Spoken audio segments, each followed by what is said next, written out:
Welcome to the Sage Thought Leadership Podcast, transforming the way people think and work so their organizations can thrive. Well, hi, everyone, and welcome to our podcast. I'm Ed Kless, and with me today is Carolin Soldo. Carolin is one of the most recognized coaches for women business owners. She's been named Female Entrepreneur of the Year by the Stevie Awards and has created an Inc. 5000 ranked global business. Carolin has built numerous multi-seven-figure businesses, including her own international coaching company. She helps clients leave their jobs, become their own boss, scale their businesses fast, and do what they love to do every day. With thousands of clients from around the world and a strong online presence of over 100,000 followers, Carolin has created an international impact. Welcome to the Sage Advice Podcast, Carolin. Thank you, Ed. Thanks so much for having me. Well, first off, Carolin, why do you do what you do? I always like to say because I want to be happy every single day and I want to live without regret. That's a pretty good reason. So let me ask you this. Before we started recording, you mentioned how you've been encountering many entrepreneurs who seem to fall out of love with their businesses, and then you help them with that. So talk a little bit about that. Yeah, there are a few common reasons why people fall out of love with their business. And what we hear a lot is that maybe their niche no longer fits them. So over time, their personality, their interests change. And so this gap between where they are and who they're serving really expands. And, that makes them feel out of alignment. Some people say their needs are constantly unmet. They're overworking, they're overgiving. Maybe they're feeling, underappreciated. A lot of people just give more than they receive also in terms of time and money, working a lot, putting a lot of hours in, maybe not earning as much as they would like to. And sometimes markets shift, they mature, competition rises, technology changes, consumer behavior is shifting, which is what we're seeing out there right now. So there are a lot of reasons for why business owners eventually come to me, especially women, and say, I'm not really feeling inspired and motivated. I'm not really crazy in love with my business anymore. And what can I do about that? And I really love helping them with that because I personally feel that, if your business doesn't make you happy, it can't ever really be successful. And what are some of the main reasons why you see that people fall out of love with their business? Is it after they have a number of employees and they start to become more managers than people who are doing entrepreneur type work? That can be one reason. Yeah. So we have a lot of people who've been in business for a couple of years struggle with building, teams, independent teams, struggle with, motivating other people to do a good job. But there's also business owners who have no teams or very small teams, maybe just one person helping them. And they've been doing all this work on their own for a long time and they struggle just as much. So it could be a variety of different things. And what is some of the suggestions that you make for them? Do you first have to identify, first of all, what's the cause before you move on to some solutions? Yeah, so we do a brainstorm, right? We figure out, what are the top 4 or 5 reasons that make you feel like you don't want this business anymore, or you want to remodel it. The big thing is that we don't want to just, let it go. So we try to reinvent the business, really figure out what assets do we have to work with, how can we build on this business that's already there, so we're not starting from scratch. But it all starts by figuring out what's not serving us anymore and how can we release that. There's a lot of guilt, there's a lot of shame sometimes associated with that. People say, you know what, I can't just let that go, I'm going to look bad, people expect things of me, so that there's an emotional thing to that too.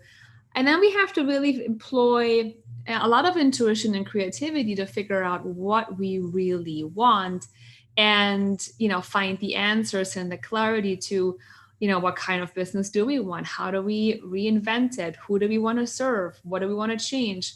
What is this all about? So we have to be really playful in this process. And this is where many people get stuck. They sort of have an idea eventually as to what they want, but then they expect it to be there right away. They expect it to be perfect, fear, doubt, all of that kicks in. And being playful is hard when you've been working in business for many years and you have your rules, you have your processes, your procedures, and you're not playing around anymore with this because you're like a real business owner now. So being playful again is hard. And then of course we have to create a plan. So it's a combination of creativity, intuition, but also strategy to look at the business mission, the target market. What are we actually offering? How do we brand this? What's the message? New marketing campaigns. To your point, what is our team? Do we change the team, redeploy people, hire new people? How do we systemize all of that? So, building a whole new business plan, and then really fully letting go of the old business, so to speak, and jumping into the reinvention process is what we do. And sometimes this happens quickly. Sometimes it can take a long time. I remodeled my own business, Ed, and it took me over 2 years. It was a long process for me. Yeah, sure. I think one of the things that I've encountered is the entrepreneur who is also the leader who likes to be the white knight and save everyone. And I'm often encouraging people, they have that speech on the planes. Remember when we used to travel? Mm-hmm. That says that you have to secure your own mass before helping others. And I think that that's such an important point for so many leaders to recognize, especially entrepreneurs, that they're going to burn themselves out if they are constantly caretaking others and don't take care of themselves. Yeah, absolutely. Well, it's probably the top three complaint that I hear, mostly from women and from men too. They say, I'm just so burnt out by the business. And many of them feel stuck, right? They can't go back because they have responsibilities, expenses, and, again, expectations, but they don't really know where to go with it. So it's a really painful place to be in for many people. Yeah, I'm sure. And some people are just serial entrepreneurs. They're just good at that startup thing, and they realize that they have to move on to the next thing, and that's Yeah. just where their passion is that full startup phase. It's not running a business once they get there. Absolutely. I went to the final sort of kick in the pants that I got to make a change was from one of my good friends in business, Sally Hawkshead. And she said to me, you're an entrepreneur and you have all the freedoms. And if you don't allow yourself to make this business what you want it to be, then why even do all of this, right? If you can't take charge and really make the business serve you, why do you put yourself through all of this hard work? You don't have a boss, you're your own boss, so you make the decisions. And I thought, you know what, she's right.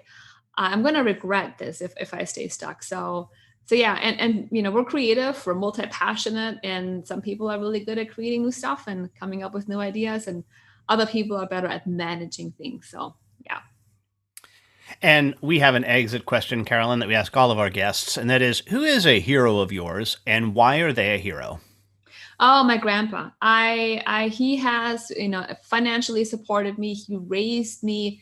He was a business owner. He had multiple businesses. He has a patent. He passed away several years ago, but he essentially, I grew up with him as a little girl. Eventually left my home country, Germany. He helped me immigrate. Again, he supported me financially, and it's just been the best person in my life. So he is definitely my big hero.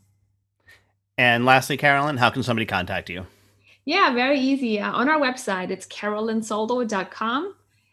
We have several free gifts. We have workshops, resources, blogs, and videos. So go check that out. All right, Carolin Soldo, thanks so much for being a guest on the Sage Advice Podcast. Thank you, Ed. Review and subscribe by searching your podcast player of choice for Sage Thought Leadership Podcast.